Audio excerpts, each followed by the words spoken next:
Genius boy तुम। चलो अब बताइएगा बेटा, plaster of Paris, plaster of Paris को आर्द्र रोधी बर्तन में क्यों रखा जाना चाहिए?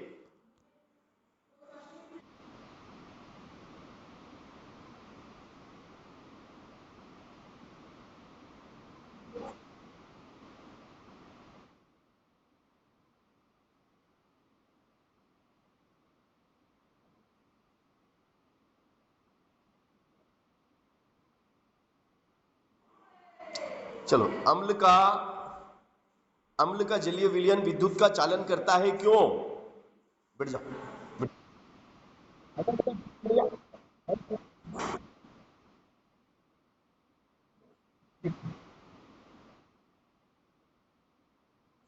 Very nice, very nice boy.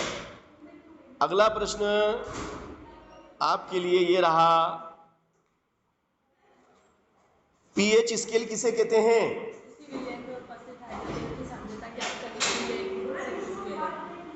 Very good,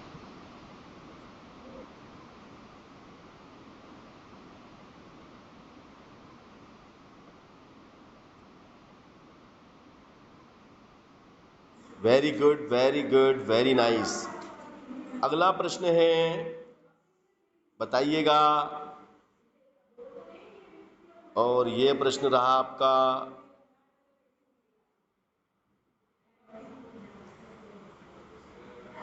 अम्ल और क्षार में कोई चार अंतर बताइए।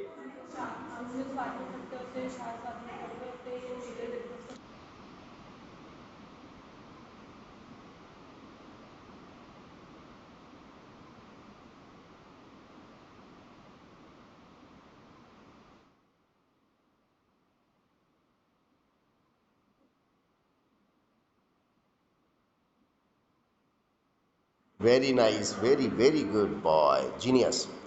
बहुत बढ़िया बेटा, बहुत बढ़िया, सही जवाब दे रहे हो तुम कि भाई जो अम्ल होते हैं स्वाद में खट्टे होते हैं। बिल्कुल सही जवाब दिया आपने। प्लास्टर ऑफ पेरिस के कोई चार उपयोग लिखिए।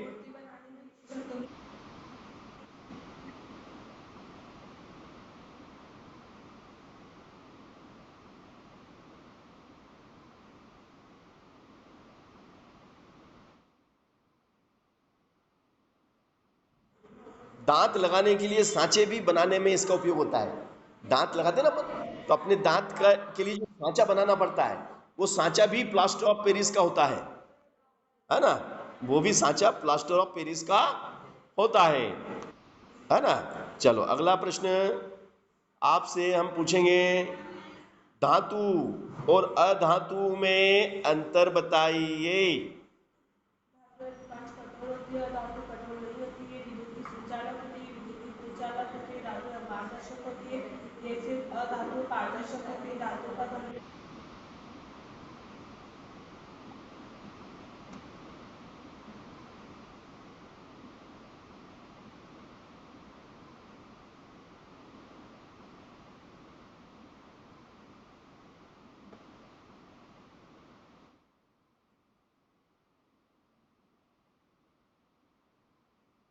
Very good.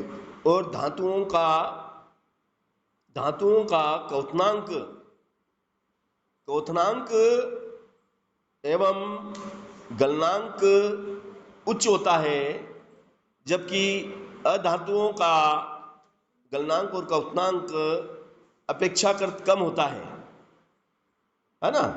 ये भी इसमें आपको बताना है कि धातु उष्मा और विद्युत की सुचालक हैं, जबकि अधातुएं कुचालक होती हैं, है ना?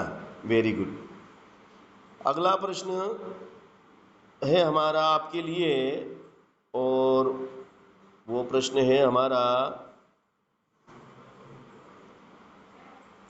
अगला प्रश्न हम आपसे लेते हैं, देखिएगा, और भर्जन, भर्जन किसे कहते हैं?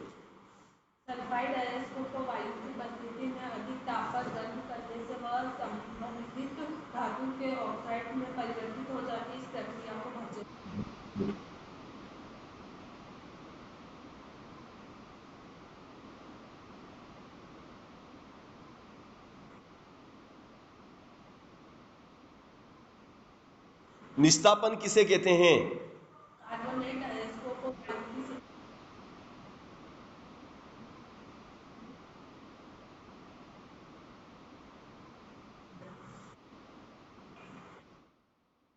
वेरी गुड, वेरी गुड, बहुत बढ़िया। अगला प्रश्न है एनोडीकरण। एनोडीकरण क्या है? एनोडीकरण क्या है? बताइए। एनोडीकरण, एनोडीकरण एल्यूमिनियम पर मोटी ऑक्साइड की परत बनाने की प्रक्रिया है। एल्यूमिनियम की, एल्यूमिनियम पर मोटी ऑक्साइड की परत बनाने की प्रक्रिया को एनोडीकरण कहते हैं। वायु के संपर्क में आने पर एल्यूमिनियम ऑक्साइड की पतली परत का निर्माण होता है। एल्यूमिनियम ऑक्साइड की परत इसे संक्षारण से बचाती है। उस पे क्या होता है, एक मोटी परत चढ़ा होती है जो उसको संक्षारित होने से बचाती है। अच्छा, अगला है आयनिक यौगिकों के 3 गुण बताओ।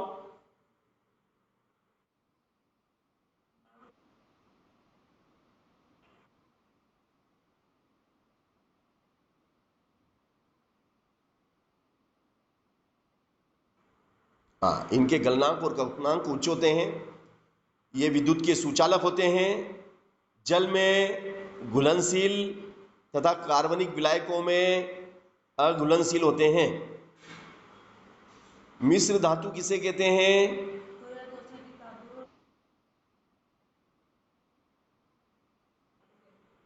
दो या दो से अधिक धातुओं के समांगी मिश्रण को मिश्र धातु कहते हैं। और 2 मिश्र धातुओं के नाम बताओ।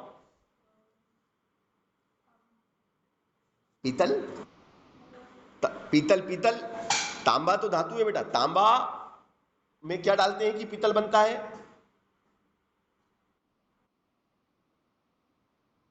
नहीं, तांबा प्लस जस्ता होगा, है ना? तांबा और जस्ता मिलाएंगे तो पीतल बनेगा ना। Very nice, very nice, very nice. Thank you very much sir, thank you, thank you sir, thank you very much sir. चलो, अगला है आपके लिए, और अगला प्रश्न हम आपसे पूछेंगे। चलो, एक तो आपने पीतल बताया, एक और मिश्र धातु बताओ। 2 बताना है, 2 मिश्र धातु बताना है। बताओ, एक और बताओ। एक मिश्र धातु और कौन सी है? मिश्र मतलब जिसमें 2 धातु मिली होती। Stainless steel, stainless, stainless steel. लोहा प्लस क्रोमियम प्लस मिट्टी। लोहा रहता है, क्रोमियम होता है, मिट्टी होता है, जब जाके कहीं स्टेनलेस स्टील बनता है। तो स्टेनलेस स्टील एक मिश्र धातु है। पीतल, तांबा और जस्ता मिलाते हैं तो पीतल बनता है ना? चलो, अच्छी बात है। अगला प्रश्न में आपके लिए है सक्रियता श्रेणी किसे कहते हैं?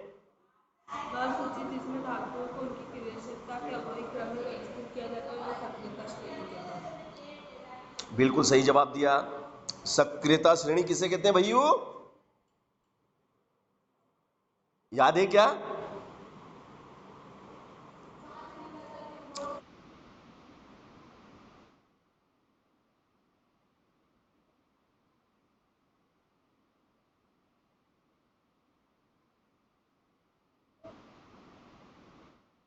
वेरी गुड, है ना? अवरोही क्रम का मतलब घटते क्रम में, है ना? Very good. क्यों, क्लास में आप और कोई और भी है क्या क्लास में? आलोक, हाँ हाँ हाँ हाँ, रचना बेटा, बेटा अर्चना, हाँ तुम भी जवाब दे सकते हो, तुम भी बता सकते हो ना। और अभी क्लास अटेंड, रोज क्लास अटेंड करना। आज तो मैं शाम को नहीं पढ़ा पाऊंगा, मगर मैं डेली क्लास लूंगा तो मैं आपको फोन करके बोल दूंगा कि कब कितनी बजे क्लास में। आपको डेली भेजता हूँ, मगर आप अटेंड नहीं कर पा रहे हैं, कोई बात नहीं। अब अटेंड करना, विज्ञान का पेपर आपको अच्छे से अच्छा करना है। और मैं अभी आपको मेरे पास जितना भी पीडीएफ है साइंस से संबंधित वो सब भेज दूंगा, आपको व्हाट्सएप कर दूंगा, है ना? ठीक, ओके। अगला प्रश्न है आपके लिए, और ये सक्रियता श्रेणी तो 100% आएगा बेटा, ये लिख लो इस पे, कल ये परीक्षा में आएगा। सक्रियता श्रेणी किसे कहते हैं? और वह सूची जिसमें धातुओं की क्रियाशीलता को अवरोही क्रम में व्यवस्थित किया जाता है। आप इसमें चाहे तो वो सूची भी आप लिखना चाहो तो लिख सकते हैं, जैसे सोडियम है ना, इसमें sodium, calcium, magnesium, aluminium, zinc, iron, lead, hydrogen, copper, mercury, silver, gold, ऐसे मतलब इसमें आप अपनी एक सूची भी इसमें सरल दो चार तत्वों पदार्थों के नाम लिख सकते हैं, कोई दिक्कत नहीं। अब इसके बाद अगला आता है आपका प्रश्न, इंपॉर्टेंट क्वेश्चन पूछ रहा हूं जो परीक्षा में आएंगे वही आपसे पूछे जा रहे हैं। और अगला प्रश्न है भैया आपसे,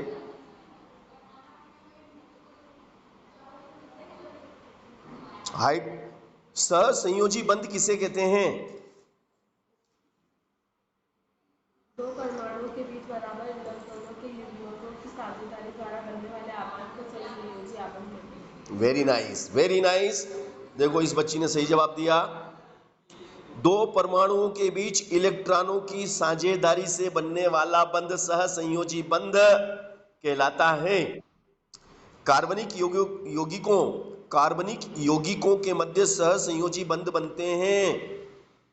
समझ गए ना? Very nice. अब बताइएगा एस्टरीकरण अभिक्रिया किसे कहते हैं? कार्बनिक अम्ल एवं एल्कोहल की अभिक्रिया के फलस्वरूप जल के अतिरिक्त बनने वाले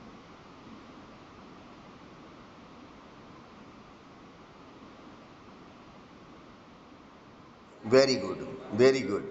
जब किसी कार्बनिक यौगिक से एक हाइड्रोजन परमाणु को विस्थापित करके कोई विषम परमाणु या परमाणु का समूह उसके स्थान पर रख दिया जाता है तो इस अभिक्रिया को, सॉरी सॉरी सॉरी मैंने दूसरा पढ़ दिया, इसका है कार्बनिक अम्ल एवं एल्कोहल भी अभिक्रिया के फलस्वरूप जल के अतिरिक्त बनने वाले पदार्थ एस्टर कहलाते हैं और इस अभिक्रिया को एस्टरीकरण अभिक्रिया कहते हैं। चलिएगा अगला प्रश्न है, संतृप्त और असंतृप्त हाइड्रोकार्बन क्या है? वह हाइड्रोकार्बन जिनमें alcohol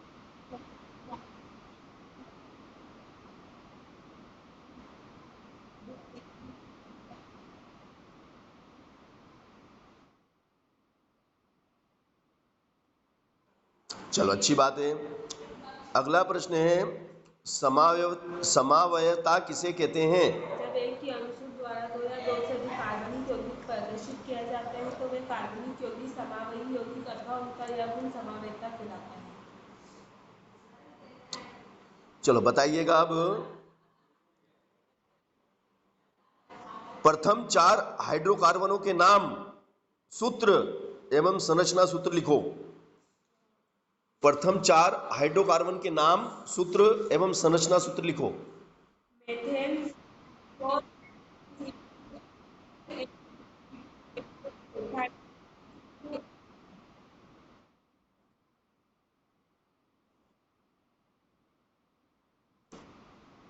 very nice, very nice. चलिएगा अब बताइएगा, क्रियात्मक समूह, क्रियात्मक समूह या क्रियाशील समूह किसे कहते हैं? चार उदाहरण। किसी का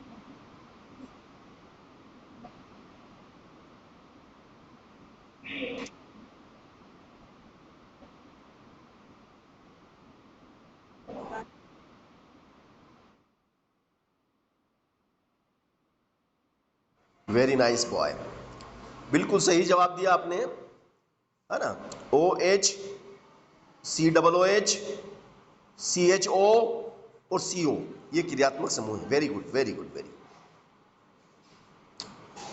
चलो अब साबुन और अपमार्जक में अंतर बताइए।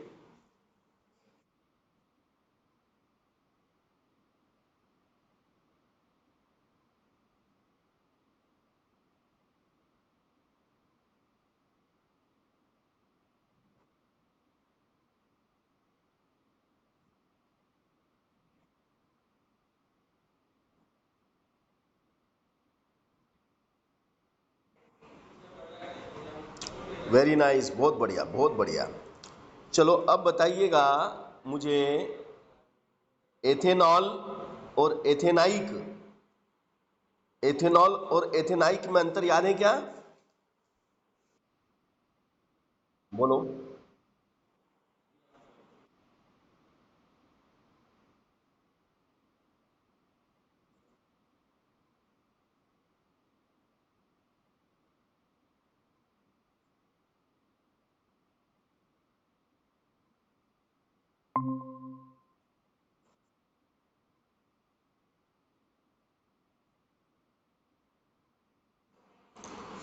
Very nice very nice. तो देखो, अब अगला है श्वासन। श्वासन और श्वसन में अंतर बताइए। ब्रीथिंग, ब्रीथिंग एंड रेस्पिरेशन में क्या अंतर है?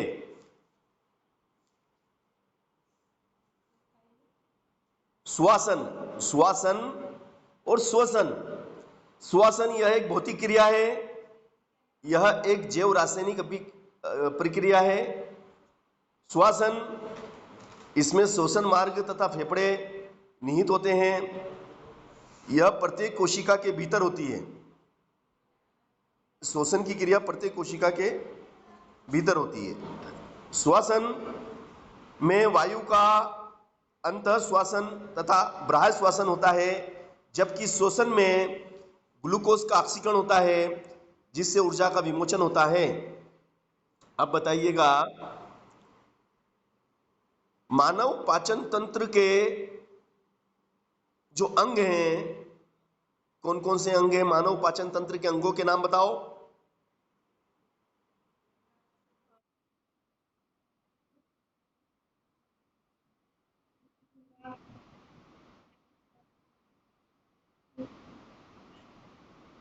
आमाशय, शुक्राणु, ग्रंथन, उदर। हाँ, वेरी गुड वेरी गुड, बहुत बढ़िया। चलो अब, अच्छा, रक्त के कार्य बताइए। रक्त के क्या कार्य हैं?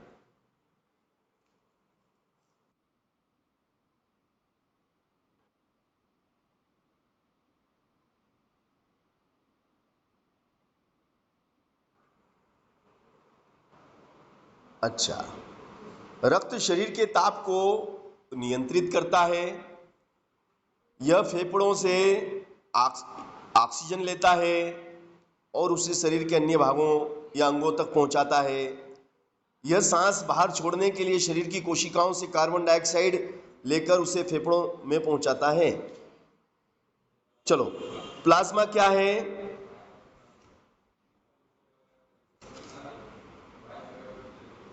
प्लाज्मा क्या है बताइए, प्लाज्मा क्या है? प्लाज्मा तरल या रक्त के तरल हिस्से को प्लाज्मा कहते हैं।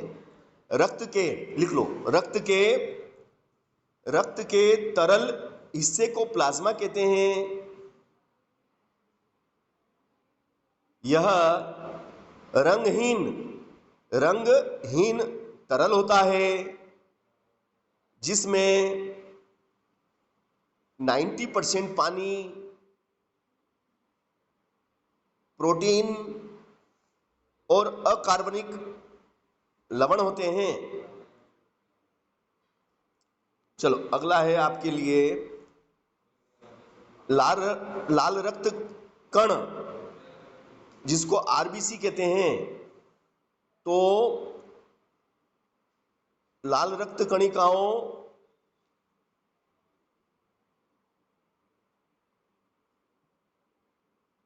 का क्या कार्य है बताइए।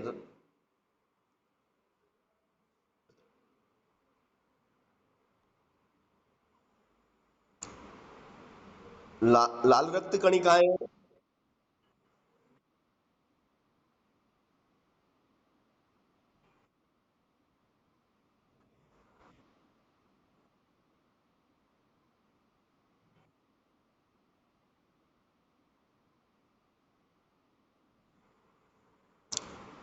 ये लाल रक्त कणिकाएं जिसे आरबीसी आरबीसी इसे एरिथ्रोसाइट्स भी कहते हैं। आरबीसी में पाया जाने वाला हीमोग्लोबिन खुद में एक रासायनिक यौगिक का निर्माण कर फेफड़े के ऊतकों से ऑक्सीजन प्राप्त करता है। यह ऑक्सीजन ऊतकों तक ले जाता है। आरबीसी का जीवन करीब 100 से 120 दिनों का होता है। श्वेत रक्त कणिकाएं जिसे WBC कहते हैं के क्या कार्य हैं? श्वेत रक्त कणिकाओं के कार्य बताइए।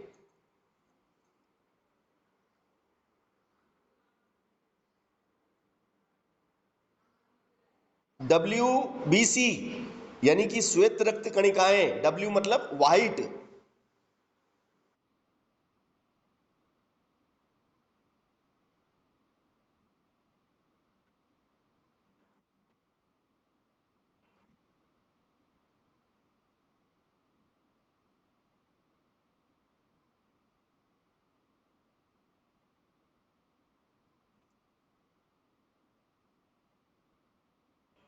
Very good.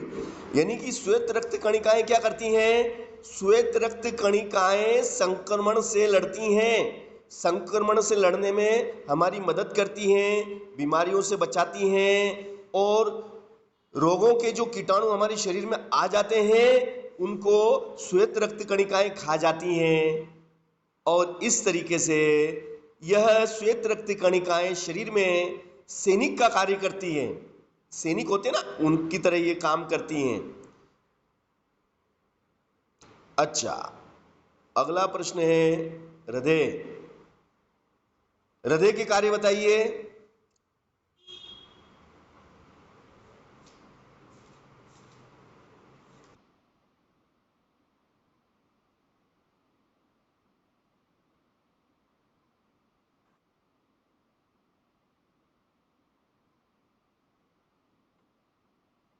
Very good, very good. और यह 1 मिनट में 72 बार धड़कता है।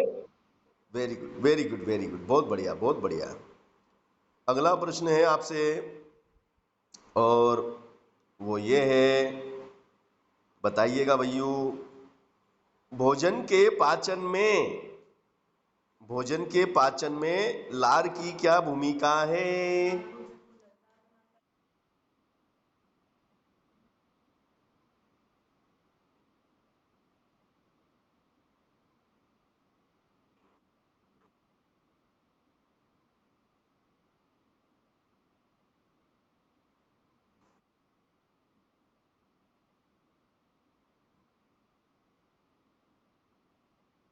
Very good, very very good.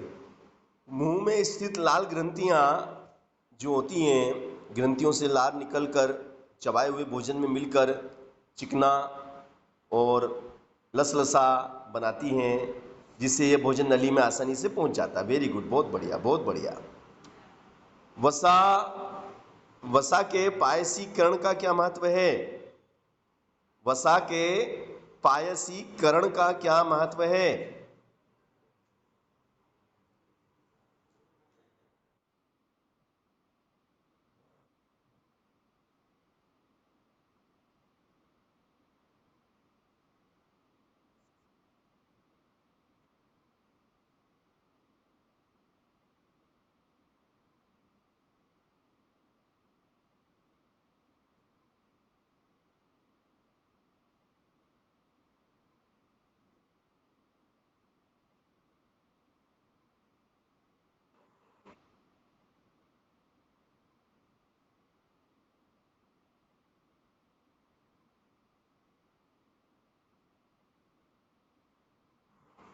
Very good. तो देखो, भोजन में वसा बड़ी बड़ी कणिकाओं के रूप में उपस्थित होता है, जिन पर पाचक एंजाइम को क्रिया करने में कठिनाई होती है।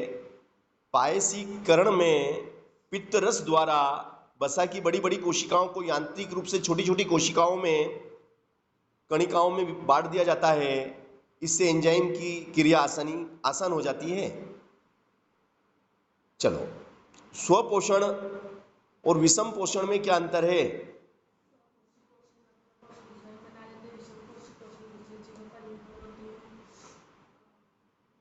Very good. स्वपोषण में जीव अपना भोजन कार्बन डाइऑक्साइड, जल, क्लोरोफिल की सहायता से प्रकाश की उपस्थिति में बनाता है। प्रकाश की उपस्थिति में प्रकाश संश्लेषण की क्रिया द्वारा बनाते हैं, जैसे कि पौधे और शैवाल। जबकि विषम पोषण में जीव अपना भोजन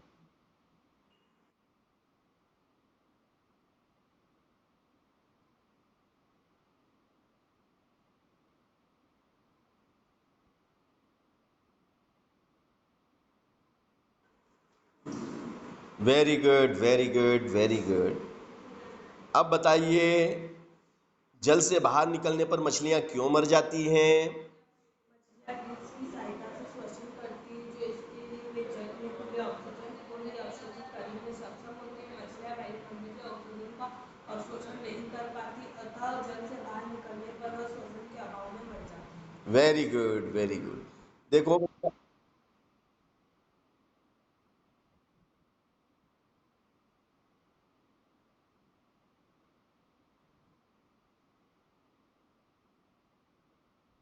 very nice boy, very good, very good.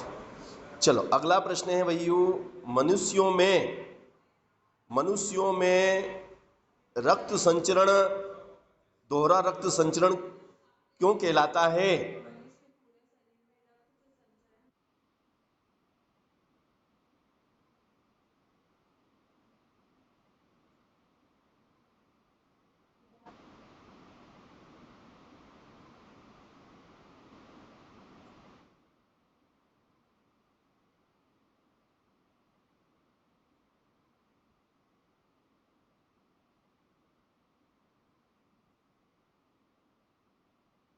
Very nice, very nice, very nice. Most important question मुझे लग रहा है ये है, प्रकाश संश्लेषण क्या है, समीकरण भी समझाइए। कर लोगे ना? अच्छा, उत्सर्जन का महत्व लिखो। उत्सर्जन, उत्सर्जन का महत्व लिख लोगे? है ना? उत्सर्जन किसे कहते हैं, किसे कहते हैं उत्सर्जन?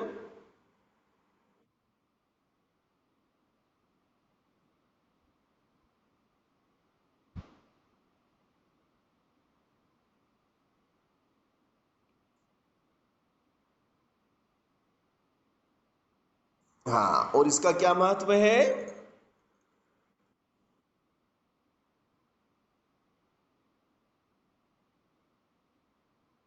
Very nice, very nice. अगला प्रश्न आपके लिए है, धमनियों की तुलना में, धमनियों की तुलना में शिराओं में पतली दीवारें क्यों होती हैं?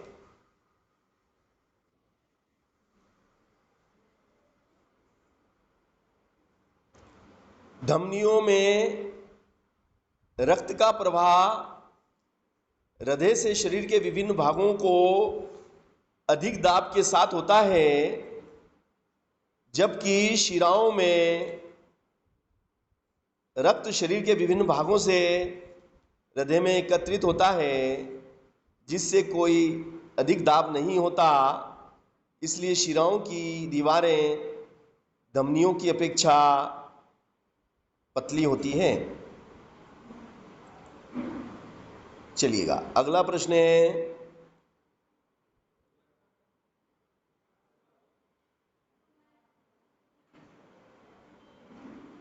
वायवीय श्वसन और अवायवीय श्वसन में अंतर बताओ।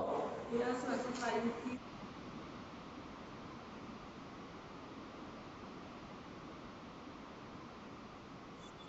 उसमें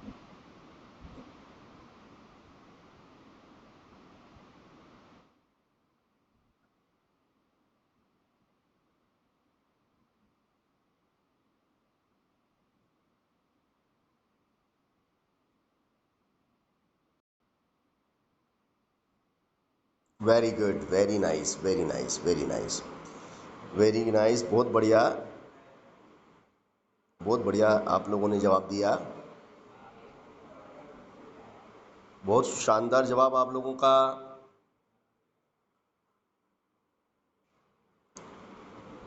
चलो अगला है आपके लिए प्रश्न। और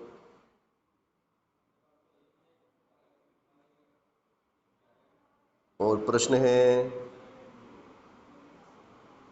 पीयूष ग्रंथि। पीयूष ग्रंथि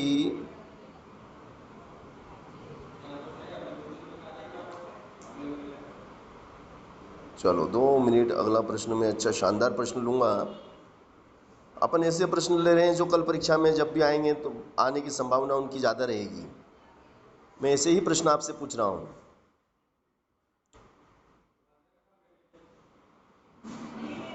मास्टर ग्रंथि किस ग्रंथि को कहते हैं? पीयूष ग्रंथि को मास्टर ग्रंथि। अग्नाशय, अग्नाशय से किस हार्मोन का स्त्रावण होता है?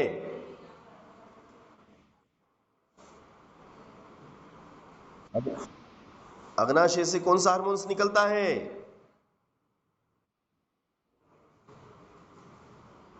Insulin, very good. Insulin hormone निकलता है अग्नाशय। अग्नाशय होता ना बेटा। हाँ, अग्नाशय से इंसुलिन हार्मोन निकलता है। किस हार्मोन की कमी से मधुमेह रोग होता है?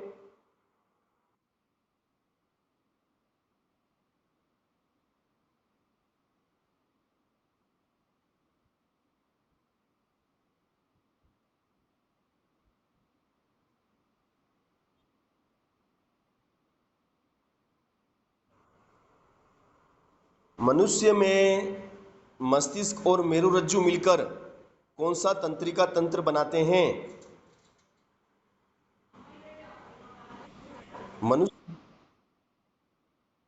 मनुष्य में मस्तिष्क और मेरुरज्जु मिलकर केंद्रीय तंत्रिका तंत्र बनाते हैं।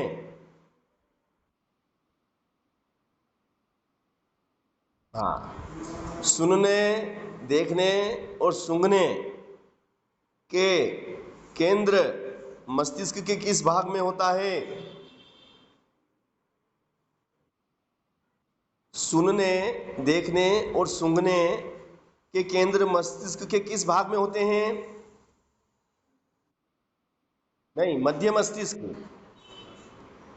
मध्य मस्तिष्क में होते हैं। चलो अगला है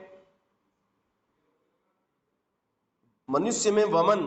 मनुष्य में वमन तथा रक्तदाब का केंद्र मस्तिष्क के किस भाग में होता है?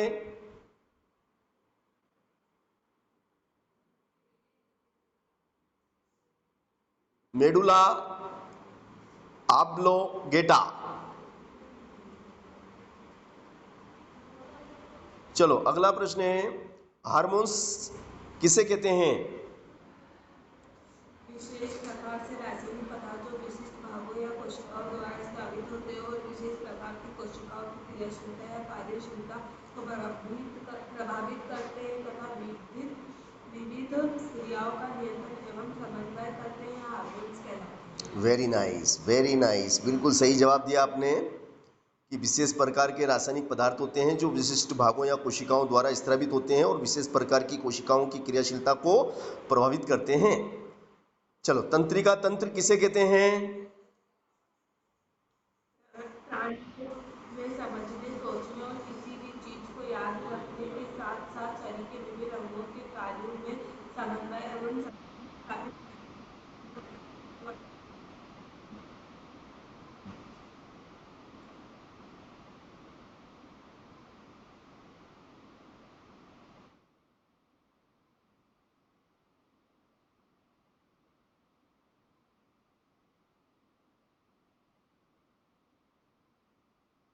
अच्छा अगला प्रश्न है सुषुम्ना।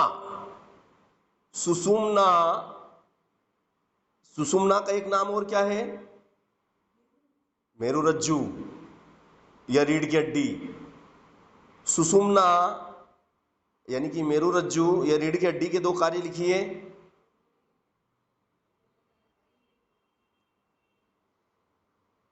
मेरुरज्जु के दो कार्य कौन कौन से हैं?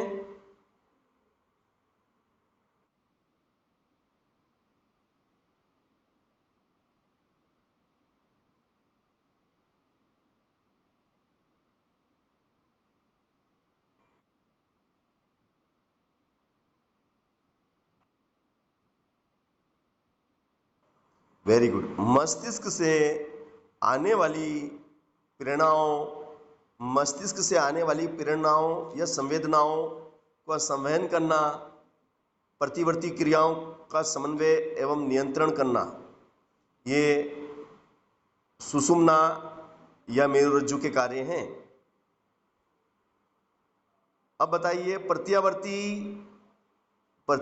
या प्रतिवर्ती क्रिया किसे कहते हैं? ये निश्चित क्रिया है जो किसी प्रेरणा या उद्दीपन या फिर किसी प्रतिक्रिया के रूप में होती है।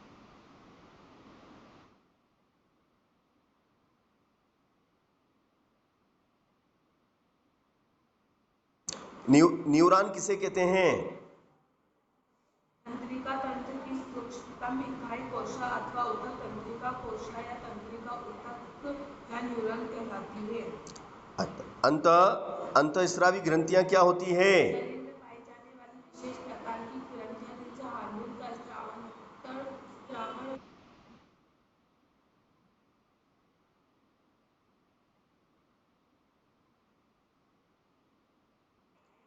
प्रकाश अनुवर्तन किसे कहते हैं? पर्यावरणीय पेड़ पौधे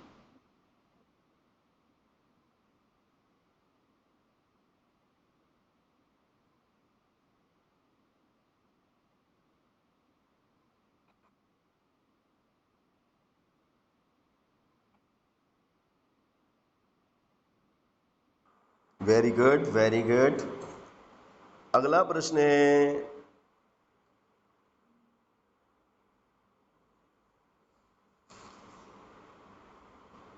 मस्तिष्क का कौन सा भाग शरीर की स्थिति तथा संतुलन का अनुरक्षण करता है? पश्चिम मस्तिष्क में स्थित भाग अनुवर्ती शरीर की स्थिति तथा संतुलन का अनुरक्षण करता है। Very good.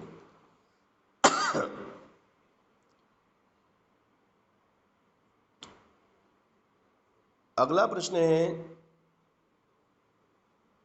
तंत्रिका तंत्र को कितने भागों में बांटा गया है? तंत्रिका तंत्र को मुख्य तीन भागों में बांटा गया है। केंद्रीय तंत्रिका तंत्र, परिधीय तंत्रिका तंत्र, स्वायत्त तंत्रिका तंत्र।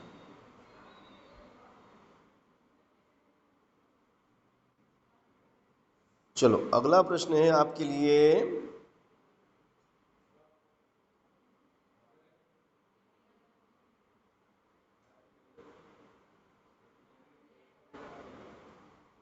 तंत्रिका कोशिका तंत्रिका कोशिका या न्यूरॉन न्यूरॉन के कार्य लिखो।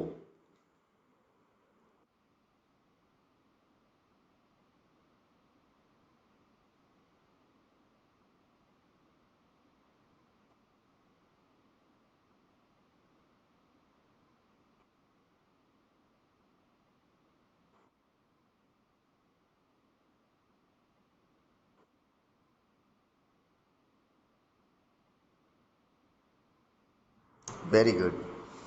अब बताइएगा, निम्नलिखित हार्मोन्स के एक एक कार्य बताइएगा। थायरॉक्सिन, कार्बोहाइड्रेट, प्रोटीन एवं वसा की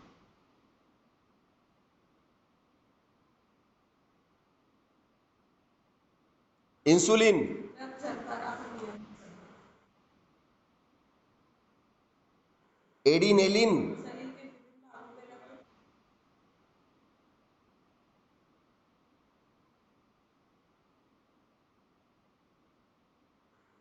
वृद्धि हार्मोन्स, वृद्धि एवं विकास का नियमन,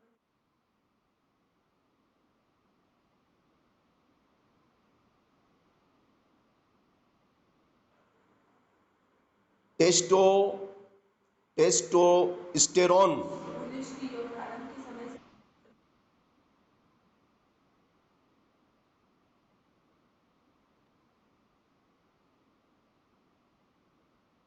very good, very very nice boy, you are genius. अब आपके लिए है अगला प्रश्न, और वो प्रश्न ये रहा, बताइएगा,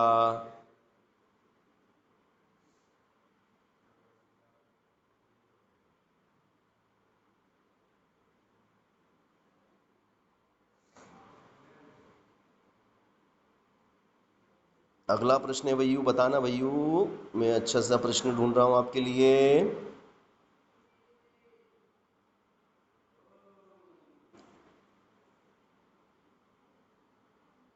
अलैंगिक जनन, अलैंगिक जनन मुकुलन द्वारा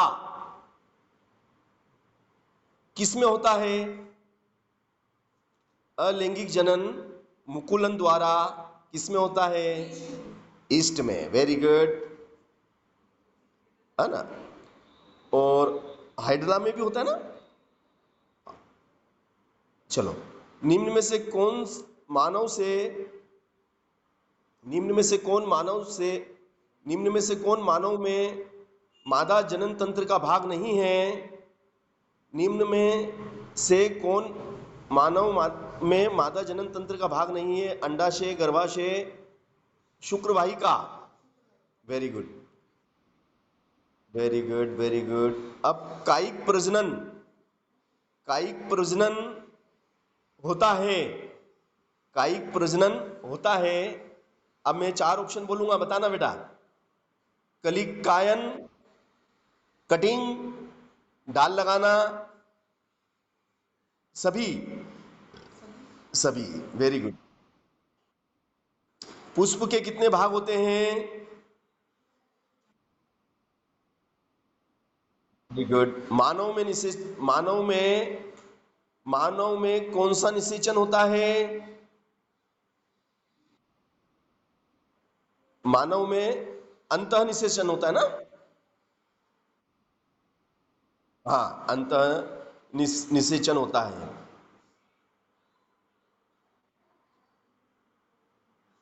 चलो, अब बताइएगा, आपके लिए अगला है।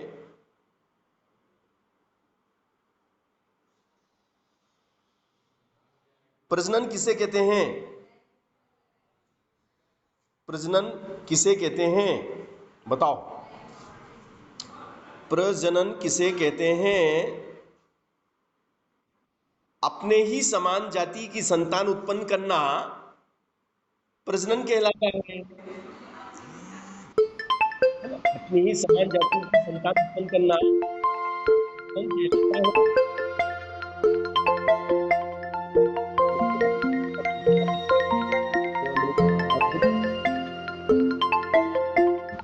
अब फोन लगा रहा है ये। हाँ, हाँ भैयू,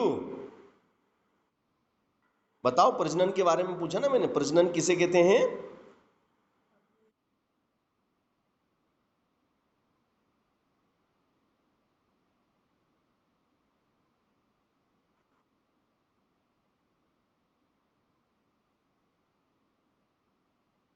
वेरी गुड, है ना, अच्छी बात है, बिल्कुल सही जवाब दिया आपने।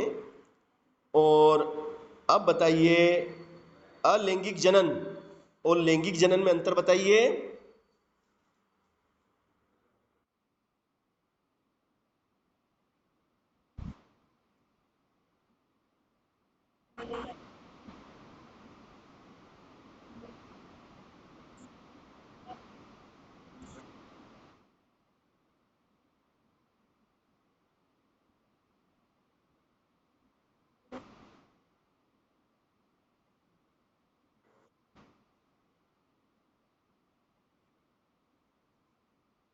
चलो, स्वपरागण और परपरागण में अंतर बताइए।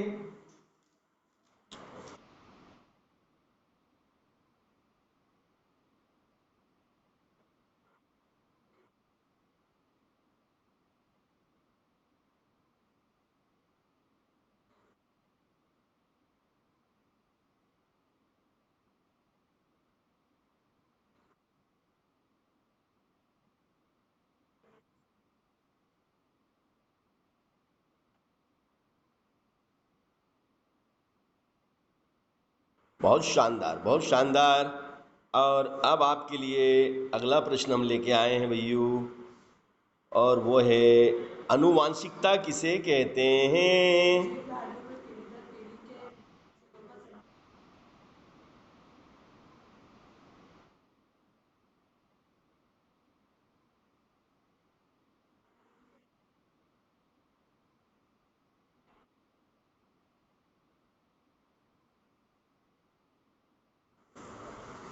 अच्छा, डीएनए डीएनए तथा आरएनए में क्या अंतर है?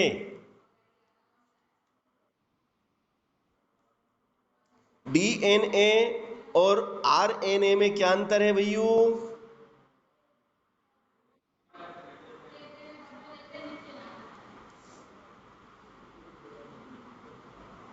डीएनए में डिऑक्सी राइबोस डीऑक्सी राइबोस शर्करा होती है, जबकि आरएनए में शर्करा राइबोस होती है।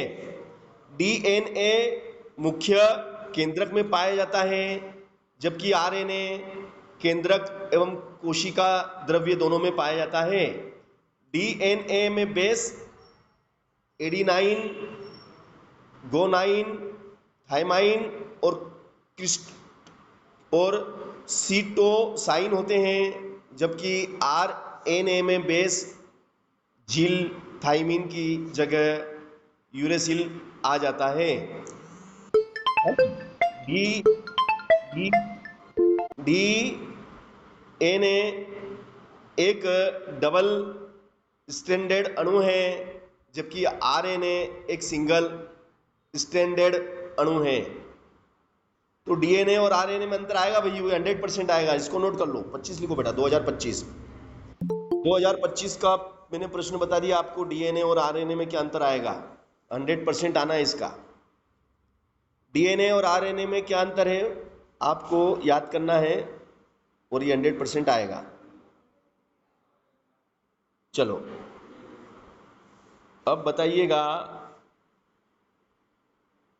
जैव विविधता किसे कहते हैं?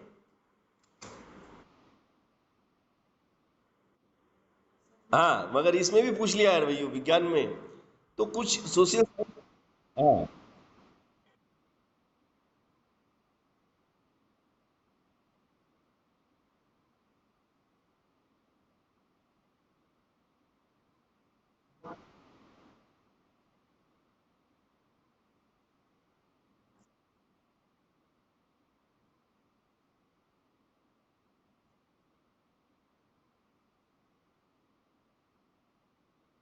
Very good, very good, very good, very good. चलो अगला प्रश्न हम आपसे पूछेंगे, बताइएगा। अगला प्रश्न है, गुणसूत्र किसे कहते हैं और इसके कार्य लिखो।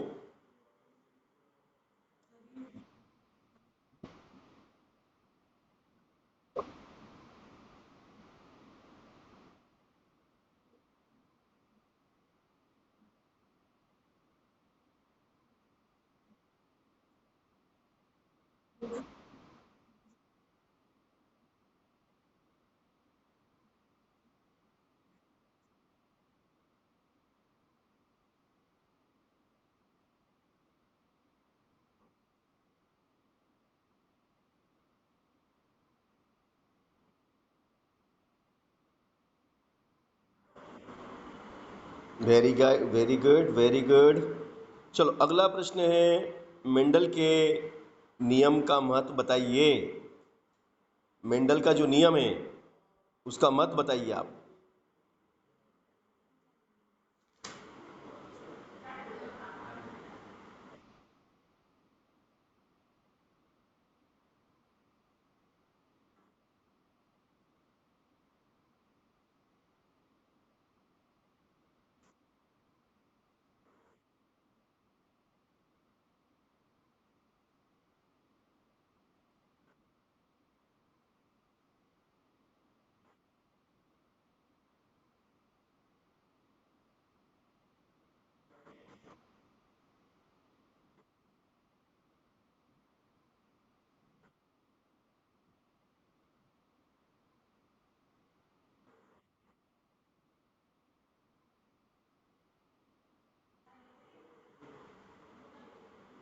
चलो अगला प्रश्न है आपके लिए,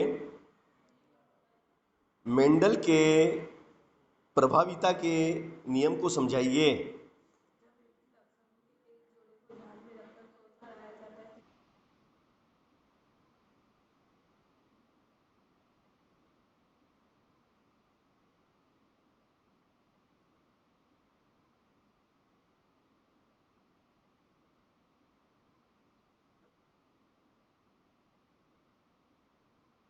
वेरी गुड। चलो, अब बताइएगा मुझे, मनुष्य में बच्चे का लिंग निर्धारण कैसे होता है?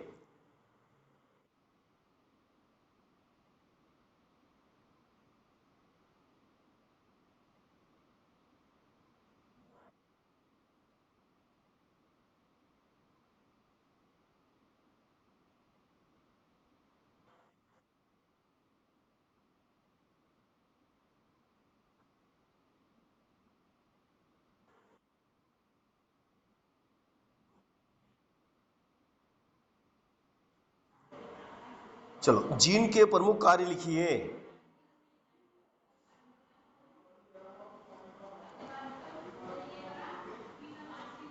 जीन के प्रमुख कार्य कौन कौन से हैं?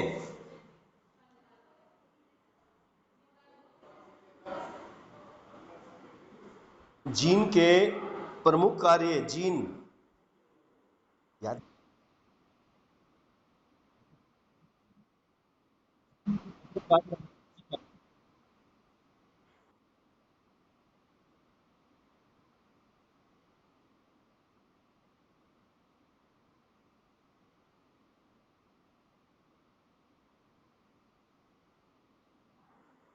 Very good. यह अनुवांशिक इकाई होती है। ये प्रोटीन निर्माण में भी सहायता देते हैं, जीवों के लक्षणों का निर्धारण एवं सूचना प्रेषण करते हैं। ये डीएनए और आरएनए के कार्यों का नियंत्रण करते हैं। Very nice, very nice. अगला प्रश्न मैं आपसे करूंगा, प्रकाश का परावर्तन अपवर्तन तो हो गया ना? चलो, ये तो हो गया, आपने कर लिया, ये तो बता दिया। अब इसके बाद में अगला प्रश्न आपके लिए है, और बताइएगा, अपवर्तनांक किसे कहते हैं?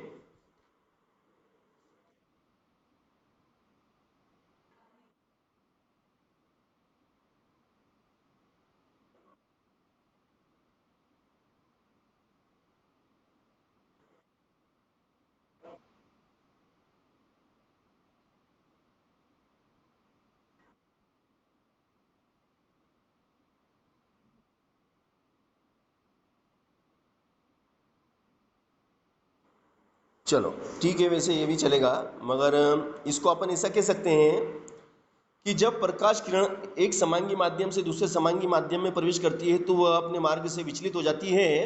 इस स्थिति में आपतन कोण की ज्या और अपवर्तन कोण की ज्या के अनुपात को अपवर्तनांक कहते हैं, और इसे म्यू से दर्शाते हैं।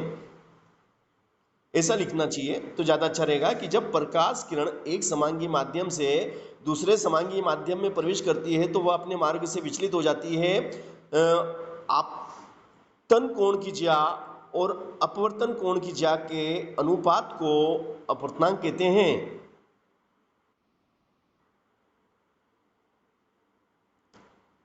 चलो, अच्छी बात है। अब इसके बाद में हम आते हैं दर्पण और लेंस में। तो दर्पण और लेंस है ना, लेंस के बारे में भी पढ़ रखा आपने, दो प्रकार के लेंस पढ़े ना आपने? हाँ, इनके फोटो बनाने को आ सकते हैं ना, फोटो बनाना कैसा, उत्तल लेंस कैसा दिखता है, अवतल लेंस कैसा दिखता है ना?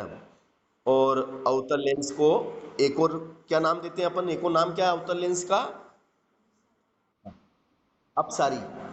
अवतल लेंस का एक नाम है अपसारी लेंस। यह विकिरणों की लंबाई बढ़ा देता है, उन्हें अपसारित कर देता है, जबकि उत्तल लेंस का नाम है अभिसारी लेंस। यह विकिरणों की लंबाई को कम कर देता है, अर्थात उनकी फोकस दूरी को घटा देता है। चलो, अगला प्रश्न हम आपसे पूछेंगे,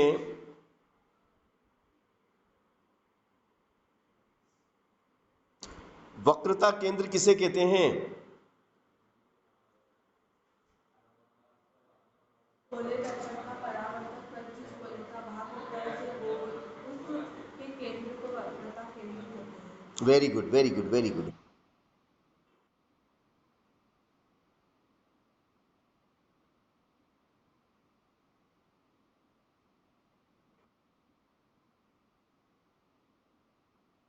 ध्रुव, ध्रुव किसे कहते हैं? ध्रुव,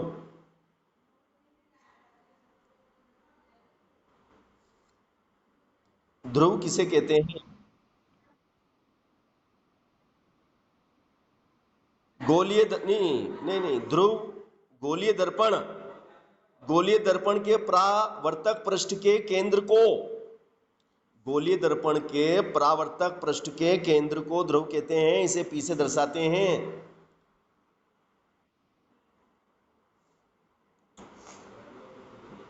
वक्रता त्रिज्या किसे कहते हैं? वक्रता त्रिज्या, दर्पण के ध्रुव से वक्रता केंद्र तक की दूरी को वक्रता त्रिज्या कहते हैं। इसे आर से दर्शाते वेरी गुड। गोलीय दर्पण के ध्रुव,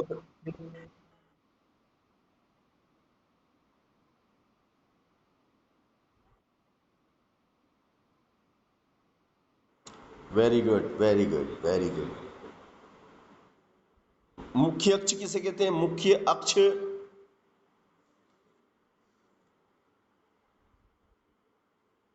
मुख्य अक्ष किसे कहते हैं? दर्पण के ध्रुव, दर्पण के ध्रुव वे वक्रता त्रिज्या से गुजरने वाली सीधी रेखा को मुख्य अक्ष कहते हैं।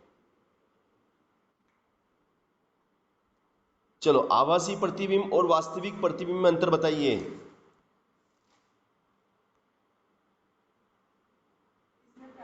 वास्तविक प्रतिबिंब जिसमें प्रकाश किरणें वास्तव में परावर्तन या अपवर्तन के बाद मिलती है। प्रकाश किरण अपवर्तन या परावर्तन के बाद पीछे बढ़ाने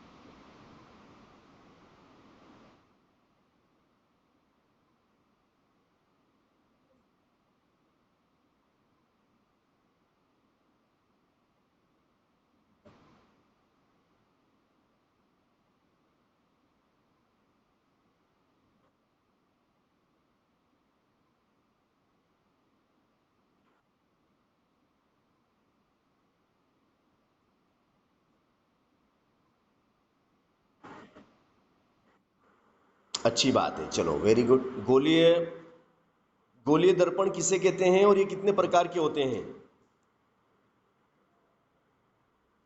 गोलीय दर्पण किसे कहते हैं और ये कितने प्रकार के होते हैं?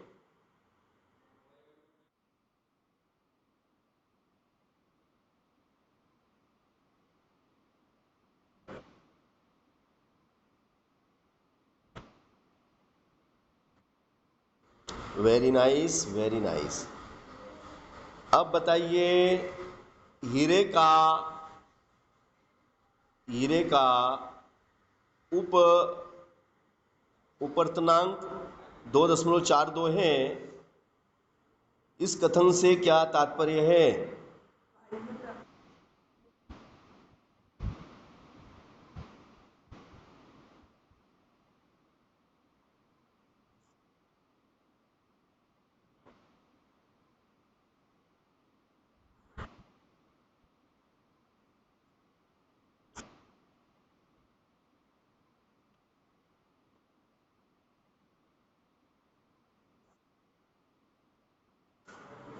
Very good, very good, very good. चलो, अब बताइए मुझे, दूरदृष्टि दोष किसे कहते हैं?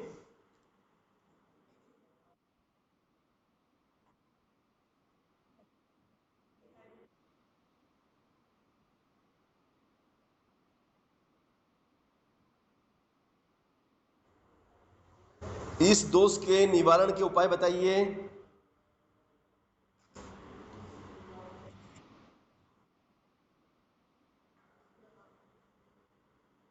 हाँ, वेरी गुड, वेरी गुड।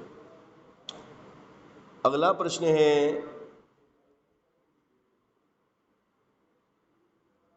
वर्ण विक्षेपण किसे कहते हैं?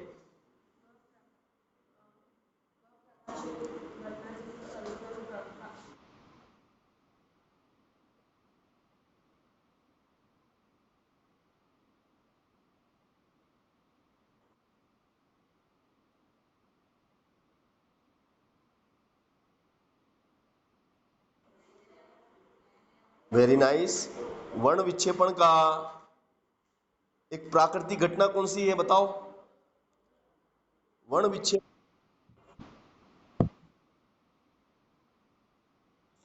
इंद्रधनुष, इंद्रधनुष का बनना।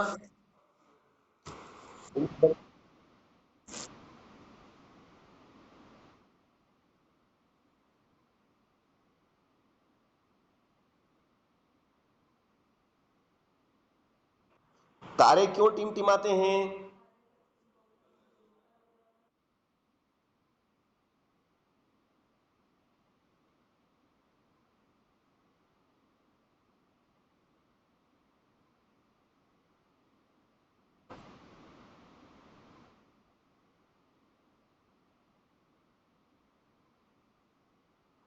किसी अंतरिक्ष यात्री को किसी अंतरिक्ष यात्री को आकाश नीले की अपेक्षा काला क्यों दिखाई देता है?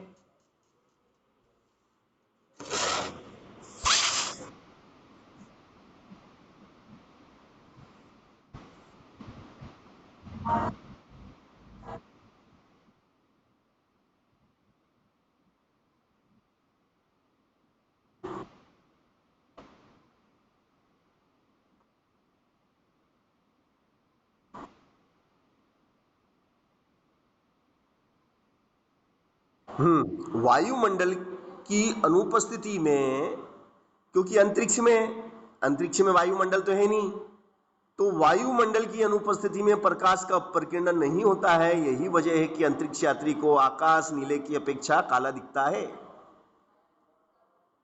टिंडल प्रभाव किसे कहते हैं? टिंडल प्रभाव आएगा परीक्षा में आपके 100%। टिंडल प्रभाव किसे कहते हैं?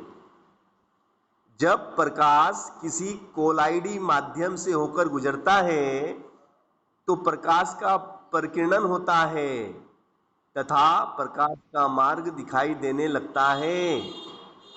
प्रकाश की इस घटना को टिंडल प्रभाव या टिंडल इफेक्ट कहते हैं। इस प्रकार किसी कोलाइडी विलयन में उपस्थित कणों द्वारा प्रकाश का प्रकीर्णन होने की परिघटना टिंडल प्रभाव कहलाती है। चाहे तो ऐसा कहो या ऐसा कहो, एक ही बात है। आप बताइएगा मुझे, आपके लिए महत्वपूर्ण प्रश्न है, और वो ये प्रश्न है भैया, विद्युत धारा का मात्रक क्या है?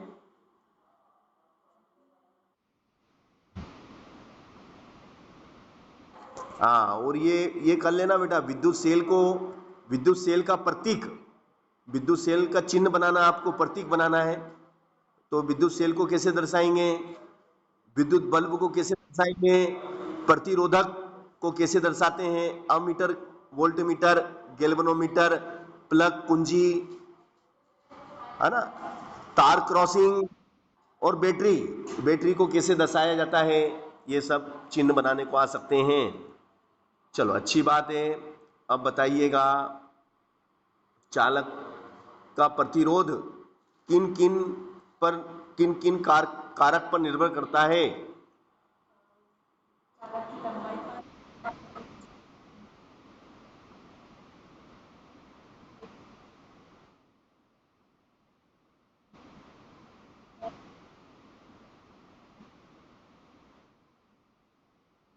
Very good, very good, very nice, very nice, बहुत बढ़िया। देखो,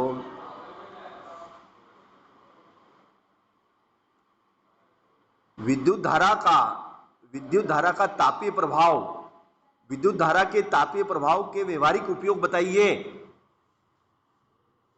विद्युत धारा के तापीय प्रभाव के व्यवहारिक उपयोग कौन कौन से भैया?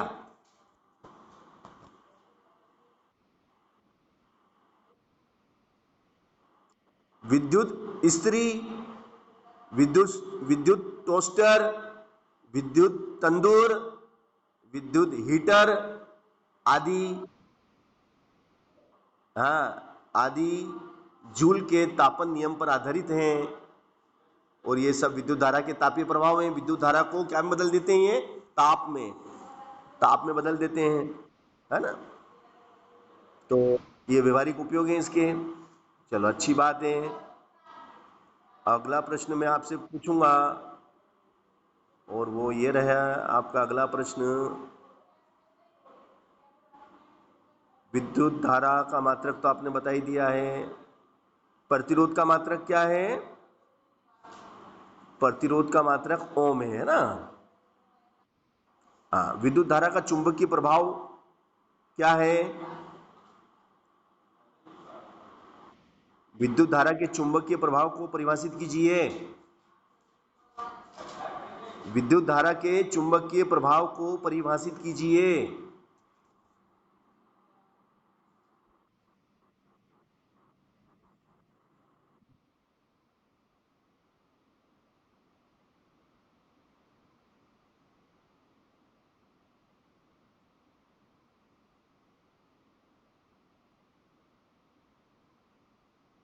Very nice, very nice. चलो अब बताइएगा, अगला प्रश्न हम आपसे करेंगे और ये रहा फ्लेमिंग का बाएं हाथ का नियम क्या है?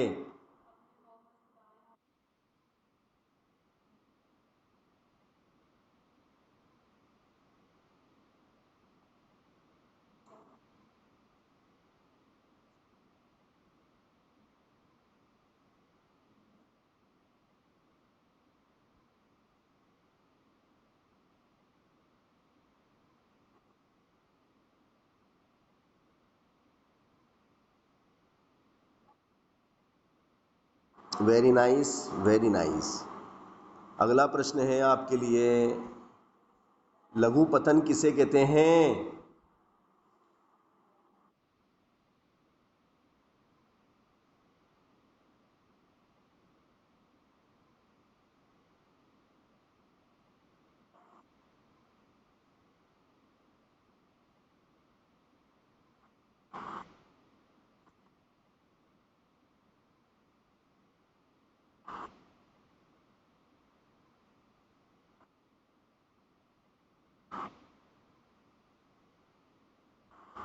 Very good, very good.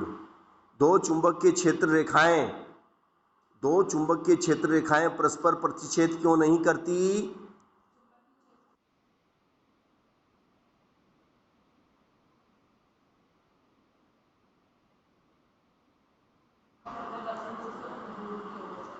Very good, very good, very good. भू संपर्क तार का क्या अर्थ है? भू संपर्क।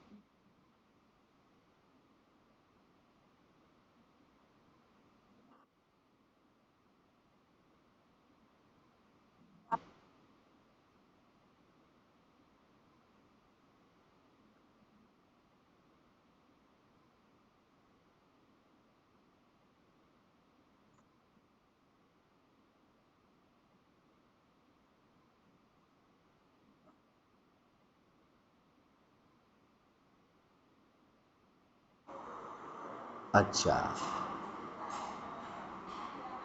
ग्लोबल ग्लोबल वार्मिंग के कोई दो कारण लिखो।